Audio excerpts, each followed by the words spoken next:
Hello everyone, my name is Sitendra Chaudhary. और दोस्तों 14 नवंबर को सेंट्रल गवर्नमेंट के द्वारा एक नोटिफिकेशन जारी किया जाता है जहां पे मणिपुर के कुछ एरियाज के अंदर अफसपा यानी armed forces special power act को री इंट्रोड्यूस यानी दोबारा से इंट्रोड्यूस किया जाता है। तो दोस्तों आज की इस वीडियो की जो डिस्कशन है ना वो अफसपा के आसपास में ही रहने वाली है। और यहाँ पे हम लोग मणिपुर के बारे में भी काफी चर्चा करेंगे क्योंकि न्यूज मणिपुर के रिगार्डिंग है। तो मणिपुर में अगर आप अफसपा का इतिहास देखो ना तो वो काफी पुराना है।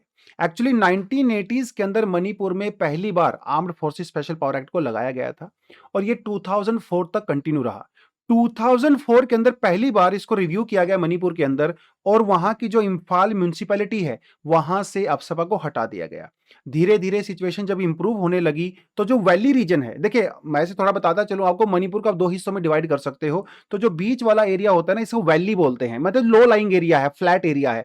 लेकिन साइड में जो हिल एरियाज हैं, लगभग 6 डिस्ट्रिक्ट जो है वो वैली एरिया के अंदर हैं और 10 डिस्ट्रिक्ट जो है वो हिल एरिया के अंदर हैं। तो टोटल मिला के 16 जो है डिस्ट्रिक्ट बनती हैं। 2022 के अंदर क्या हुआ, 15 पुलिस स्टेशन से अफसपा को हटा दिया गया क्योंकि वहां पे सिचुएशन थोड़ी सी इंप्रूव हो गई थी। बाद में 2023 के अंदर भी 4 पुलिस स्टेशन से इसको हटा दिया गया। तो अब ये कह सकते हो मोर और लेस जो इम्फाल का वैली एरिया है यानी कि जो बीच में सेंट्रल कैपिटल वाला एरिया है वहां के काफी सारे हिस्सों से अफसपा को हटा दिया गया था। लेकिन जो हिल एरियाज हैं, ये जो पहाड़ी एरिया है, वहां पे अफसपा काफी हद तक लागू रहा था। लास्ट जो नोटिफिकेशन आया था वहां की स्टेट गवर्नमेंट के द्वारा जो कि गवर्नर के थ्रू आया था वो 26 सितंबर को आया था और उसके अकॉर्डिंग 31 मार्च 2025 तक वहां पे अफसपा लागू रहना था। लेकिन यहां पे सिचुएशन थोड़ी सी अब खराब हो गई है और लेटेस्ट ऑर्डर ये कहता है जो अभी 14 नवंबर को आया है कि 6 पुलिस स्टेशन के अंदर जो कि 5 डिस्ट्रिक्ट के अंदर पड़ता है जो कि वैली एरिया है वहां पे हम लोग दोबारा से अफसपा लगाने वाले हैं। ये कौन कौन से जो पुलिस स्टेशन है आप क्लियरली यहाँ पे देख भी सकते हो। तो ये आपको ज्यादा जानकारी याद नहीं रखनी है एग्जाम के पर्सपेक्टिव से, बट आपको ये याद रखना है कि पहले इन एरिया से अफसपा को हटा दिया गया था। 2023 के बाद जिस तरह से वहां पे वायलेंस बढ़ा है उसके बाद यहां पे इसको दोबारा से इंट्रोड्यूस किया गया है। अब सवाल ये उठता है कि जब एक बार इस जगह से अफसपा को हटा दिया गया तो दोबारा से री इंट्रोड्यूस क्यों किया गया है। गवर्नमेंट ने अपने नोटिफिकेशन में यह कहा है क्योंकि वहां पे एथनिक क्लासेस काफी ज्यादा बढ़ गए हैं। अब तक 240 से ज्यादा लोगों की वहां पे डेथ हो चुकी है। तो इस तरह के वायलेंस को रोकने के लिए और सिक्योरिटी फोर्सेस के ऑपरेशंस को वेल कोऑर्डिनेट करने के लिए अफसपा को लगाया जाना जरूरी है ताकि वहां पे जो इंसर्जेंट ग्रुप्स हैं उनकी एक्टिविटीज को कंटेन किया जा सके। अगर आप इस पूरी कहानी के थोड़ा सा बैकग्राउंड में चलो तो आपको एक साल पीछे जाना पड़ेगा। 2023 के अंदर मेतीज और कुकीज, देखिए जो मेतीज है ना वो फ्लैट एरिया में रहते हैं, मतलब वो वैली एरियाज में रहते हैं, कैपिटल के आसपास रहते हैं। लेकिन जो कुकीज हैं वो हिल एरिया के अंदर रहते हैं। मेतीज को शेड्यूल्ड ट्राइब का जो दर्जा है वो नहीं दिया गया है, लेकिन कुकीज को शेड्यूल्ड ट्राइब का दर्जा दिया गया है। 2023 के अंदर यह हुआ कि वहां पे एक ट्राइबल सॉलिडेरिटी मार्च निकाली गई। और ये क्यों निकाली गई, क्योंकि जो मेती कम्युनिटी के लोग हैं ना जो फ्लैट एरिया में रहते हैं, वैली एरिया में रहते हैं, ये अपने लिए शेड्यूल्ड ट्राइब की डिमांड कर रहे थे। वहां पे मेतीज को शेड्यूल्ड कास्ट में रखा गया है, ओबीसी के अंदर रखा गया है, लेकिन शेड्यूल्ड ट्राइब के अंदर नहीं रखा गया। पार्टीशन से पहले मेतीज को शेड्यूल्ड ट्राइब की कैटेगरी में रखा गया था। तो मेतीज काफी लंबे समय से डिमांड कर रहे हैं कि भैया हमें शेड्यूल्ड ट्राइब डिक्लेयर कर दिया जाए। जब मेतीज ने इसके लिए प्रोटेस्ट किया और गवर्नमेंट को बोला कि आप हमें शेड्यूल्ड ट्राइब डिक्लेयर कर दीजिए, इवन मणिपुर हाई कोर्ट ने भी मणिपुर की सरकार को यह कहा कि मेतीज को शेड्यूल्ड ट्राइब डिक्लेयर किया जाना चाहिए। जब ये सब बातें चल रही थी तो जो कुकीज हैं जो कि हिल रीजन्स के अंदर रहते हैं वो नाराज हो गए और उन्होंने एक ट्राइबल सॉलिडेरिटी मार्च निकाला अगेंस्ट द डिमांड ऑफ मेतीज। यहां से सिचुएशन खराब होने लगी और बहुत सारा वायलेंस हुआ और जिसके एक रिजल्ट ये निकलता है कि अभी तक लगभग 240 लोगों की अनफॉर्चुनेटली डेथ हो चुकी है। अब सपा के लागू होने के बाद यहाँ पे क्या चेंजेस आएंगे, देखिए आर्मी को या आसाम राइफल्स को अफसपा से पहले अगर वहां पे कोई कार्रवाई कोई ऑपरेशन करना होता था तो मैजिस्ट्रेट की परमिशन लेनी पड़ती थी, जिसमें काफी सारा डिले हो जाता था और उसकी वजह से एक्टिविटी खराब हो जाया करती थी। अब ऐसा नहीं होगा। अफसपा आने के बाद मैजिस्ट्रेट की परमिशन लेने की जरूरत बिल्कुल भी नहीं है। तो दोस्तों 14 नवंबर को जो नोटिफिकेशन आया है इसकी वजह से AFSPA armed forces special power act दोबारा से न्यूज में आ चुका है और एग्जाम के लिए भी काफी इंपॉर्टेंट है। तो इस वीडियो में हम लोग क्या क्या सीखने वाले हैं दोस्तों, हम लोग यहाँ पे देखेंगे अफसपा क्या होता है, उसकी बैकग्राउंड उसकी हिस्ट्री थोड़ा सा जानेंगे, अफसपा को क्यों इंट्रोड्यूस किया जाता है time to time, disturb area क्या होता है, आर्म्ड फोर्सेस जो हैं हमारी, उनको अपसभा के अंदर कौन-कौन सी पावर होती हैं, सुप्रीम कोर्ट या फिर जुडिशरी का यहाँ पे क्या रोल रहता है, अपसभा के रिगार्डिंग जो कंट्रोवर्सीज हैं वो कौन-कौन सी हैं, क्या-क्या सॉल्यूशन लॉन्ग टर्म में और शॉर्ट टर्म में इन सब चीज़ों का हो सकता है, ये सब चीज़ें हम लोग इस वीडियो के अंदर डिस्कस करने वाले हैं। तो अगर आपको इस पूरे टॉपिक की डिटेल अगर जानकारी चाहिए तो वीडियो को एंड तक ज़रूर देखें। चलिए दोस्तों, armed forces special power act की थोड़ी-सी हिस्ट्री के अंदर चलते हैं। दोस्तों, बात है 1942 की, जब क्विट इंडिया मूवमेंट को लॉन्च किया गया था, तो उसके बाद हमारे जो कांग्रेस के लीडर्स हैं या फ्रीडम फाइटर्स हैं, उनको अरेस्ट कर लिया गया था, जिसके अगेंस्ट में पूरे देश भर में गुस्सा था और लोग सड़कों पे आ गए और देश में बहुत सारी जगह पे भीड़ काफ़ी ज़्यादा वायलेंट भी हो गई थी। उस समय के जो गवर्नर थे लिलिंगदो, इन्होंने ये सोचा कि भाई ऐसे जो सिचुएशन कंट्रोल में होने वाली नहीं है, तो इन्होंने एक स्पेशल ऑर्डिनेंस पास किया, जिसके तहत उस समय की जो सिक्योरिटी फोर्सेस थी, जो आर्म्ड फोर्सेस थी, उनको स्पेशल पावर दे दी गई। उनको यह कहा गया कि किसी भी हालत में इस प्रोटेस्ट को, मूवमेंट को कंट्रोल करना है। किसी को गोली मारनी है मारिए, अरेस्ट करना है अरेस्ट करिए, डजंट मैटर। तो उस समय यह स्पेशल पावर उनको दे दी गई थी बिकॉज मूवमेंट को कंट्रोल करना था। अब बात आती है 1947 की। 1947 के अंदर जब इंडिया का पार्टीशन हुआ, तो देश में कई सारी जगह पे डिस्टरबेंस हुआ। उस समय पे भी गवर्नमेंट को ये लगा कि आर्म्ड फोर्सेस के कुछ स्पेशल पावर दे देनी चाहिए अगर सिचुएशन को कंट्रोल में करना है। तो 1947 में 4 ऑर्डिनेंस पास किए गए। एक ऑर्डिनेंस जो है बंगाल के लिए था, दूसरा असम के लिए, एक ईस्ट बंगाल के लिए और एक था हमारा उत्तर प्रदेश यानी कि यूनाइटेड प्रोविंस के लिए, क्योंकि यहाँ पे भी काफ़ी डिस्टरबेंस चल रही थी। उस समय पे आर्म्ड फोर्सेस जो थी हमारी, इनको स्पेशल पावर दे दी गई और मामला काफ़ी हद तक कंट्रोल में आ गया था। फिर बात आती है हमारे पहले जनरल इलेक्शन की, जो कि 1951 के अंदर हुआ था। इसमें समस्या ये हुई कि बहुत सारे ग्रुप नॉर्थ ईस्ट इंडिया के अंदर ऐसे थे, स्पेशली नागालैंड के, जिसे आज हम लोग नागालैंड कहते हैं, उस समय भी आसाम का पार्ट हुआ करता था। इन्होंने इन इलेक्शन को बाइकआउट कर दिया और इन्होंने कहा कि हम लोग India as a sovereign nation part नहीं होना चाहते हैं, हम अपने लिए एक सेपरेट सोवरेन कंट्री चाहते हैं। तो डिस्टरबेंस काफी ज्यादा बढ़ गई और उस समय पे इस डिस्टरबेंस को कंट्रोल करने के लिए 1953 के अंदर Assam maintenance of public order autonomous district act पास किया गया और ये स्पेशली दिया गया था, स्पेशल पावर एक्ट, जो आर्म्ड फोर्सेस हैं उनको स्पेशल पावर दे दी गई ताकि आप इन वायलेंट एक्टिविटीज को रोक सको। लेकिन ऐसा हो नहीं पाया, वायलेंट एक्टिविटी कंटिन्यू रही और आसाम डिस्टर्ब्ड एरिया एक्ट 1955 पास किया गया और आसाम राइफल्स को नागा हिल्स के अंदर डिप्लॉय किया गया विद सम स्पेशल पावर्स। लेकिन सिचुएशन वहां पे भी कंट्रोल में नहीं आ पाई।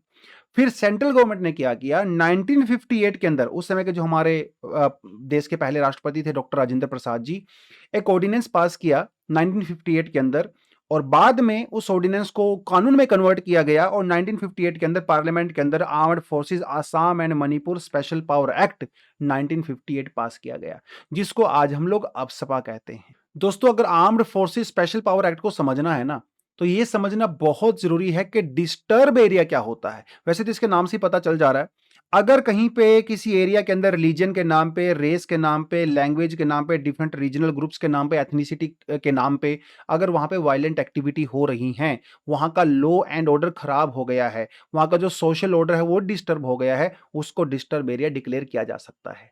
कौन कर सकता है? सेंट्रल गवर्नमेंट भी कर सकती है और गवर्नर भी कर सकता है उस स्टेट के।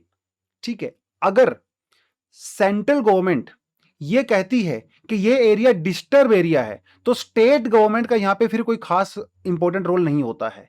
स्टेट गवर्नमेंट के डिसीजन को सेंट्रल गवर्नमेंट या फिर गवर्नर ओवर रूल कर सकते हैं। लेकिन सेंट्रल गवर्नमेंट ऐसा क्यों करती है? इसकी पावर सेंट्रल गवर्नमेंट को हमारा कॉन्स्टिट्यूशन देता है।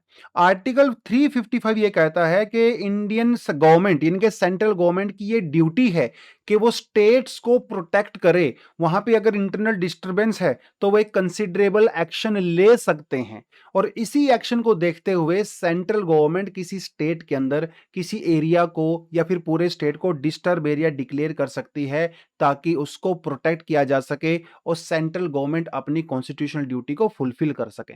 दोस्तों, 1958 के अंदर जब अपसपा आया था ना, तो यह आसाम और मणिपुर के लिए आया था, लेकिन बाद में देश के दूसरे हिस्सों में के अंदर भी इसको इंप्लीमेंट किया गया। जैसे 1983 के अंदर armed forces Punjab and Chandigarh special power act आया। इसके अंदर जो पावर है ना आर्म्ड फोर्सेस की, वो लगभग सेम ही है जो कि 1958 में आसाम के लिए आई थी। हालांकि बाद में जब वहां पे चीजें इंप्रूव हुई, खालिस्तानी मूवमेंट को जो है कंट्रोल कर लिया गया, तो 1997 के अंदर अपसपा को पंजाब से विड्रॉ कर लिया गया था। बाद में 1990 के अंदर जम्मू एंड कश्मीर को लेकर भी अपसपा आया हालांकि आज भी वहां पे लागू है। आज के समय में जम्मू कश्मीर और लद्दाख को 2 सेपरेट यूनियन टेरिटरी बनाया जा चुका है।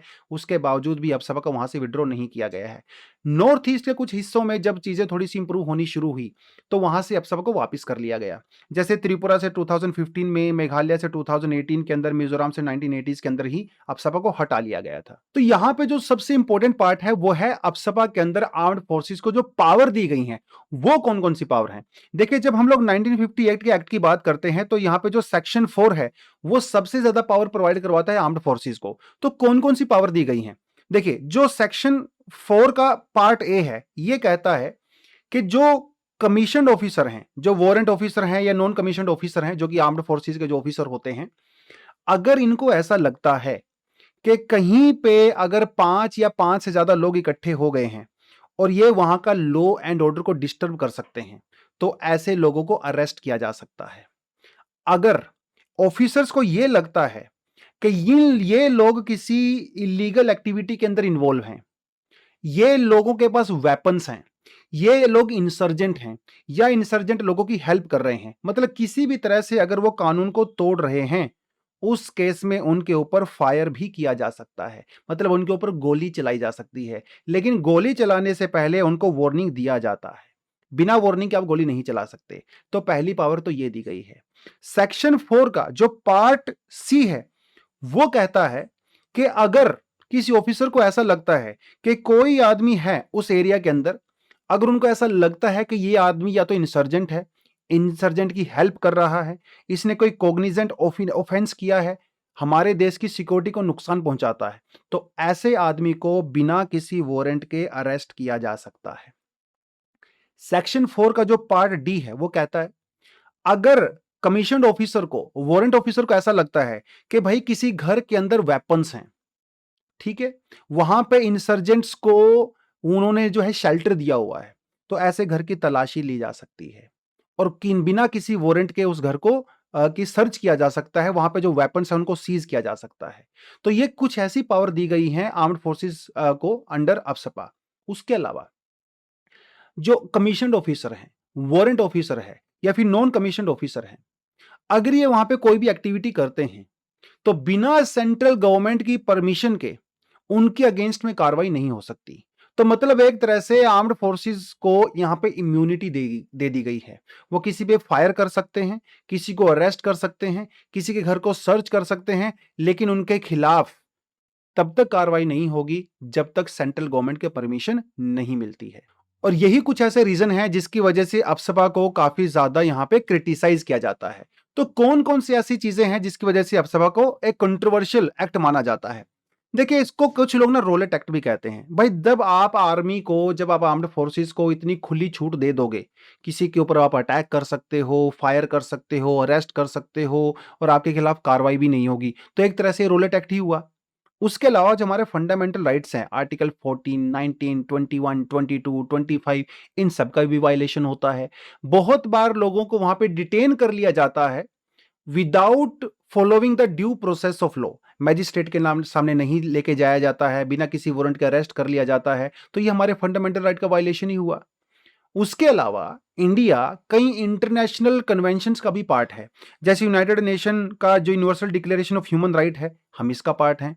तो ये भी, इसका वायलेशन भी कर रहे हैं हम लोग बेसिकली। तो कहीं ना कहीं हम लोग सिर्फ हमारे कॉन्स्टिट्यूशन का ही नहीं बल्कि इंटरनेशनल लॉज का भी वायलेशन हम लोग कर रहे हैं। इस वजह से अपसपा को काफी कंट्रोवर्शियल माना जाता है।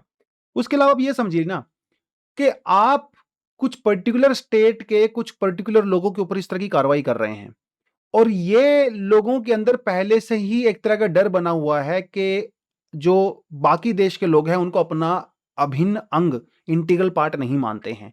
और जब इस तरह की कार्रवाई इनके खिलाफ होती है तो एक एलियनेशन की फीलिंग, एक अलग होने की फीलिंग, अलग थलग होने की फीलिंग नेचुरली वहां पे आ जाती है। और एक तरह से आप ये समझ सकते हो कि आर्म्ड फोर्सेस को इतना ज्यादा स्ट्रॉन्ग यहाँ पे पावर दे दी गई है तो कहीं ना कहीं एक मिलिट्री रूल जैसा है, डेमोक्रेटिक रूल नहीं है। कहीं ना कहीं डेमोक्रेटिक जो प्रिंसिपल्स हैं उनको भी अंडरमाइन करता है अपसपा। अपसपा देखिए, जो लॉ एंड ऑर्डर होता है ना, जो सिक्योरिटी होती है, जो पुलिस होती है, वो स्टेट सब्जेक्ट होता है। और यहां पे क्योंकि स्टेट का ज्यादा रोल है ही नहीं, तो कहीं ना कहीं यहाँ पे स्टेट की ऑटोनॉमी को भी डैमेज किया जा रहा है। देखिए, वैसे तो आपको मैं बताता चलूं, जो हमारी आर्म्ड फोर्सेस होती है ना, आर्म्ड फोर्सेस जब कार्रवाई करती हैं तो 24 आवर्स के अंदर उस पर्सन को जिसको अरेस्ट किया जाता है लोकल पुलिस को देना होता है। लेकिन ये सब पेपर के ऊपर ठीक लगता है, बहुत बार इस तरह की चीज़ों को एक्चुअली फ़ॉलो नहीं किया जाता। बहुत बार ऐसा भी देखा गया है कि नेचुरल जस्टिस को फ़ॉलो नहीं किया जाता, क्योंकि जब किसी पर्सन को वहाँ पे मार दिया जाता है या अरेस्ट कर लिया जाता है, तो आर्म्ड फोर्सेस के खिलाफ जो पर्सनल हैं, जो ऑफिसर्स हैं, उनके खिलाफ कार्रवाई नहीं होती है, ह्यूमन राइट वायलेशन होता है, प्रॉपर सुनवाई नहीं होती है, इंक्वायरी नहीं होती है, तो ये कहीं न कहीं नेचुरल जस्टिस का भी वायलेशन यहाँ पे होता है। फेक एनकाउंटर्स के केसेस जो है वो रेगुलरली देखने को मिलते हैं। और जो पर्पस है अफसपा का, वो है वहां पे शांति कायम करना, वहां पे पीस कायम करना। तो कहीं ना कहीं अफसपा अपने पर्पस को ही डिफीट कर रहा है, एक तरह से अगर हम लोग देखें तो। क्योंकि अफसपा से वहां पे शांति होनी चाहिए, लेकिन अफसपा से वहां पे अशांति हो रही है। इन सब रीजन की वजह से वहां पे उसको कंट्रोवर्शियल माना गया है और उसको क्रिटिसाइज किया जाता है। लेकिन ऐसा भी नहीं है कि अफसपा को अगर आप लोग हटा देंगे तो पूरी तरह से शांति कायम हो जाएगी, ऐसा भी तो नहीं होता है। अभी जिन 6 पुलिस स्टेशन के अंदर अफसपा को लगाया गया है, 2022 में एक्चुअली यहां से अफसपा हटा लिया गया था। अफसपा हटाने के बाद जैसे ही चीजें वहां पे खराब होनी शुरू हो गई और मजबूरी में सरकार को अब दोबारा से वहां पे अफसपा लगाना पड़ रहा है। तो कहीं ना कहीं अफसपा कुछ मामलों में जरूरी भी नजर आता है। तो अफसपा की जरूरत क्यों है?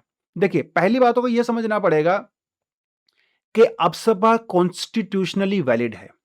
आर्टिकल 355 सेंट्रल गवर्नमेंट को यह पावर देता है, यह जिम्मेदारी देता है कि आपको स्टेट के अंदर लॉ एंड ऑर्डर मेंटेन करना है, स्टेट्स को इंटरनल डिस्टर्बेंस से प्रोटेक्ट करना है। तो कहीं ना कहीं कॉन्स्टिट्यूशनल ड्यूटी निभा रहा है सेंट्रल गवर्नमेंट। और मामला सुप्रीम कोर्ट में भी गया था एक्चुअली, और सुप्रीम कोर्ट ने भी अफसपा को वैलिड माना है। दूसरी बात, हमारे देश के जो नेशनल बॉर्डर्स हैं उनको प्रोटेक्ट करना किसकी जिम्मेदारी है? वो भी तो सरकार की जिम्मेदारी है, मिलिट्री की जिम्मेदारी है, सेंट्रल गवर्नमेंट की जिम्मेदारी है। तो उसके लिए अफसपा को लेके आना जरूरी है। अफसपा सारे देश में तो नहीं है, जहां पे सरकार को लगता है कि भैया यहां की सिचुएशन ज्यादा खराब हो गई है और जो लोकल पुलिस है वो मेंटेन नहीं कर पाएगी, वहीं तो हम लोग अफसपा लेके आते हैं। तो जो इंसर्जेंट ग्रुप्स हैं जो कि काफी ज्यादा वायलेंट है, लेटेस्ट टेक्नोलॉजी का यूज करते हैं, उनको यहां पे कॉम्बैट करने के लिए अफसपा जरूरी है। आर्म्ड फोर्सेस को जब तक अगर स्पेशल पावर नहीं दोगे तो वो प्रॉपर तरीके से, एफिशिएंट तरीके से कार्रवाई नहीं कर पाएंगे। और आप एक चीज भी समझ लीजिए ना, जो वहां पे सोल्जर होता है, सोल्जर तो ऑर्डर फॉलो करता है ना, उसको जैसा ऊपर से ऑर्डर मिलता है वो कार्रवाई करता है। तो एक सोल्जर को का प्राइवेट जो डिफेंस है ना, उसको प्रोटेक्ट किया जाना भी तो जरूरी है। अफसपा के अंडर में इसीलिए किसी सोल्जर के खिलाफ कार्रवाई नहीं हो सकती। अगर अफसपा के अंदर कार्रवाई होती भी है, हालांकि बहुत कम होती है, तो वो सिर्फ उस पर्सन के अगेंस्ट में हो सकती है जिसने ऑर्डर दिया था। अगर सोल्जर्स को हम लोग कोर्ट केस में लेके जाते रहेंगे तो कितने सारे कोर्ट केस हो जाएंगे, जिसकी वजह से कॉस्ट तो बढ़ेगा ही और कोर्ट का टाइम भी खराब होगा। तो अफसपा कहीं ना कहीं ऑपरेशंस को ज्यादा एफिशिएंट बनाती है, ज्यादा फास्ट फॉरवर्ड बनाती है। तो इसीलिए अफसपा बहुत ज्यादा जरूरी है। और ऐसा भी नहीं है कि अफसपा जहां पे एक बार लगा दिया गया तो वहां से हट नहीं सकता, कितनी जगह से अफसपा हटा भी है जब सिचुएशन इंप्रूव हो गई है। तो यहां पे भी सिचुएशन इंप्रूव होगी तो यहां से भी अफसपा हट सकता है। अफसपा के केस में जुडिशरी का भी काफी इंपॉर्टेंट रोल रहा है। 1998 के अंदर सबसे पहली बार Naga people's movement of human right versus union of India का केस सुप्रीम कोर्ट में गया था। सुप्रीम कोर्ट ने दोनों पक्षों की अच्छी से सुनवाई किया, गवर्नमेंट ने बहुत सारे आर्गुमेंट वहां पे रखे और सुप्रीम कोर्ट ने माना कि जो अफसपा है ये लॉ एंड ऑर्डर को मेंटेन करने के लिए बहुत ज्यादा जरूरी है। तो आप ये कह सकते हो कि 1998 के वर्डिक्ट में सुप्रीम कोर्ट ने अफसपा को कॉन्स्टिट्यूशनली वैलिड माना था। लेकिन सुप्रीम कोर्ट ने यह भी कहा कि हाँ, इसमें कुछ दिक्कत तो है, हम इसको हटा नहीं रहे हैं क्योंकि ये जरूरत है, लेकिन कुछ दिक्कत है। उसके लिए सुप्रीम कोर्ट ने कुछ कहा। सुप्रीम कोर्ट ने यह कहा कि हर 6 महीने के बाद अफसपा का रिव्यू होना चाहिए, क्या सिचुएशन इंप्रूव हुई कि नहीं हुई। अगर सरकार को लगता है कि इंप्रूव हुई है तो वो कुछ जगह से अफसपा को हटा सकती है। हर 6 महीने के बाद रिव्यू करना जरूरी है। दूसरी जो चीज सुप्रीम कोर्ट ने कही, उन्होंने कहा कि सिर्फ और सिर्फ जरूरत पड़ने पे ही, मजबूरी में ही, एज एंड लास्ट ऑप्शन ही आप फोर्स का यूज कर सकते हो। मिनिमम फोर्स का यूज करिए। आर्मी के द्वारा जो डूज एंड डोंट्स जो रिलीज किए गए हैं, जो ऑफिसर्स हैं, उनको फॉलो जरूर करें। उसके अलावा जब किसी एरिया को डिस्टर्ब एरिया डिक्लेयर किया जाना है तो सेंट्रल गवर्नमेंट को यह जरूरी है कि वो स्टेट गवर्नमेंट को कंसल्ट करे। हालांकि देखिए, जो फाइनल डिसीजन है वो तो सेंट्रल गवर्नमेंट का ही होगा, लेकिन स्टेट को कंसल्ट किया जाना भी जरूरी है, ऐसा कहा गया है। अभी 14 नवंबर को जब नया नोटिफिकेशन आया है 16 ऑफ नवंबर को ही मणिपुर की गवर्नमेंट ने कहा है कि साहब आप इन एरियाज के अंदर अफस्पा मत लागू करिए। हालांकि सेंट्रल गवर्नमेंट ने उस बात को माना नहीं और वो लागू वहां पे हो गया है।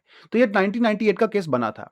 2016 के अंदर एक केस दोबारा से गया सुप्रीम कोर्ट के अंदर, और सुप्रीम कोर्ट ने यह कहा उस समय कि डिस्टर्ब एरिया के अंदर चाहे कोई भी डेथ हो, अगर वो डेथ एनकाउंटर में हुई है, चाहे वो जिसकी डेथ हुई है वो आम आदमी है या वो इंसर्जेंट है, डजंट मैटर, अगर किसी डिस्टर्ब एरिया में डेथ हुई है तो उसकी कार्रवाई सीआईडी के द्वारा की जाएगी under the guidance of national human right commission.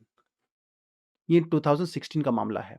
2017 में फिर से मामला सुप्रीम कोर्ट में गया और सुप्रीम कोर्ट ने यह कहा कि जो ह्यूमन राइट्स हैं उनको प्रोटेक्ट किया जाना बहुत ज्यादा जरूरी है। और सीबीआई को यह कहा गया, हमारी सेंट्रल ब्यूरो ऑफ इन्वेस्टिगेशन है, इसको यह कहा गया एक स्पेशल इन्वेस्टिगेशन टीम बनाइए।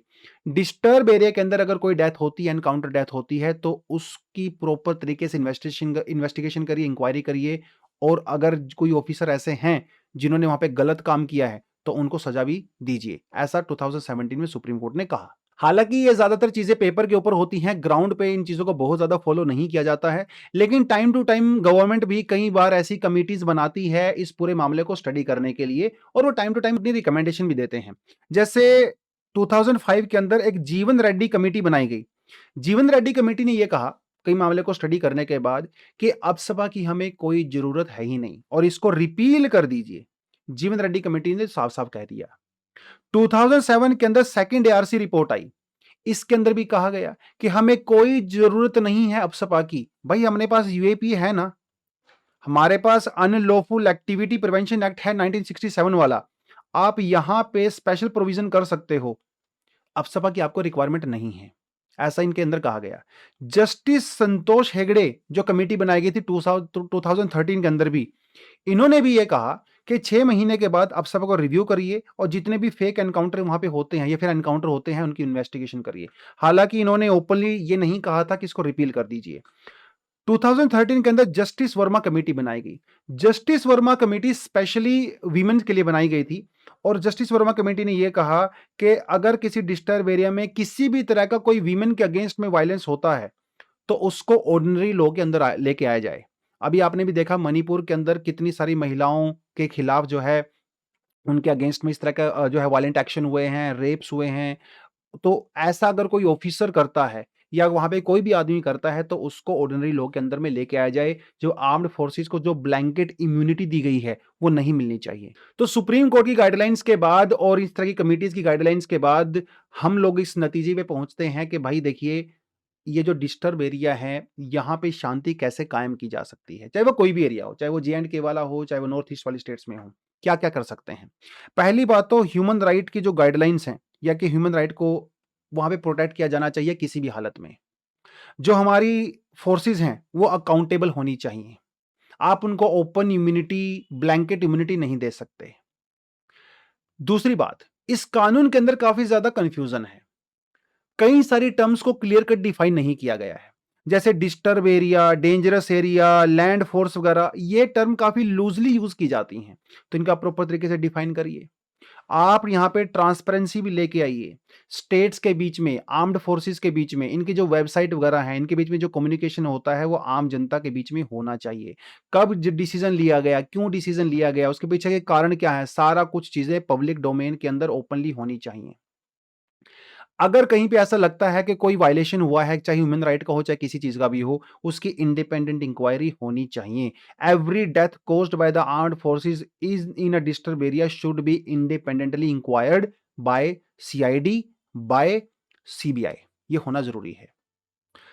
अब बॉटम अप गवर्नमेंट मॉडल होना चाहिए, ग्रास रूट लेवल पे जो कम्युनिटीज हैं आप उनको इन्वॉल्व करिए, रेगुलरली वहां पे डायलॉग होना बहुत ज्यादा जरूरी है। अगर आप लोगों से बातचीत नहीं करोगे, सिविल सोसाइटी से बातचीत नहीं करोगे, तो लोगों के बीच में ट्रस्ट नहीं बन पाएगा। उनका ट्रस्ट बहुत ज्यादा जरूरी होती है, जो लोकल कम्युनिटी होती है, ये किया जाना चाहिए। उसके अलावा जो ये डायलॉग हैं वहां पे जितने सारे इंसर्जेंट ग्रुप्स हैं उनके साथ टाइम टू टाइम गवर्नमेंट के द्वारा फॉर्मल तरीके से होना चाहिए। जैसे 2015 के अंदर जो नागा ग्रुप्स हैं उनके अंदर गवर्नमेंट ने फ्रेमवर्क अग्रीमेंट किया था, तो काफी हद तक नागालैंड के अंदर उस रीजन में अभी शांति बनी हुई है। हालांकि अब सब अभी भी है वहां पे, लेकिन काफी हद तक शांति है क्योंकि सरकार ने खुद से अपने आप से ही उनके साथ बातचीत किया। तो इस तरह की बातचीत जो है वो रेगुलर लेवल पे यहाँ पे होनी चाहिए। स्टेट स्टेट ब्यूरोक्रेसी, आर्मी को, ग्रास रूट की जो सिविल सोसाइटीज़ हैं, जो लोकल एनजीओज़ हैं, जो रिलीजियस ग्रुप्स हैं, उनके बीच में कोलैबोरेशन बहुत ज़्यादा ज़रूरी है। अभी तक जो कोर्ट में केस पेंडिंग है, वो फास्ट ट्रैक तरीके से उनको जो है आप जल्दी से जल्दी निपटारा करिए। ये सब सारी चीज़ें होंगी तो लोगों के बीच में ट्रस्ट बनेगा। जो ऑफिसर वायलेंस करते हैं या जो कानून को उल्लंघन करते हैं, उनके खिलाफ कार्रवाई होगी और ह्यूमन राइट जो उनको प्रोटेक्ट किया जा सकता है, ये सारी चीज़ें हम लोग कर सकते हैं अगर सरकार, सिविल सोसाइटी, ब्यूरोक्रेसी, एडमिनिस्ट्रेशन सब मामले को लेके सीरियस हों और वहाँ पे शांति कायम करना चाहते हैं। आई थिंक अफसपा के बारे में अभी ठीक-ठाक सी अंडरस्टैंडिंग आपकी हो गई होगी। 1942 में इसकी शुरुआत हुई थी, फिर 1947 के अंदर 4 ऑर्डिनेंस हम लोग लेके आए। 1958 के अंदर फाइनली हम लोग कानून लेके आए, लेकिन वो शुरुआत में जब कानून लेके आए थे तो वो नॉर्थ ईस्ट स्टेट्स को लेके था। बाद में पंजाब के अंदर इसको लागू किया गया, जम्मू कश्मीर के अंदर इसको लागू किया गया और आज के समय में सिचुएशन ये है कि मणिपुर में 14th ऑफ नवंबर को गवर्नमेंट के द्वारा एक नया नोटिफिकेशन जारी किया गया है और वहाँ के 6 पुलिस स्टेशन के अंदर दोबारा से रीइंट्रोड्यूस किया गया है, जो कि 2022 में वहाँ से हटा दिया गया था क्योंकि सिचुएशन वहाँ पे काफ़ी खराब हो गई है। तो दोस्तों आज इस वीडियो में हम लोग यहीं पे एंड करते हैं। आई होप आपको डिसेंट अंडरस्टैंडिंग हो गई होगी। इसी तरह की वीडियोस को फ्यूचर में देखने के लिए चैनल को सब्सक्राइब जरूर करें। वीडियो आपको ठीक-ठाक लगा है तो इसको लाइक जरूर करें। अगर आप कोई सजेशन हमें देना चाहते हो तो कमेंट सेक्शन में अपना फीडबैक भी दे सकते हो। Thank you. जय हिंद।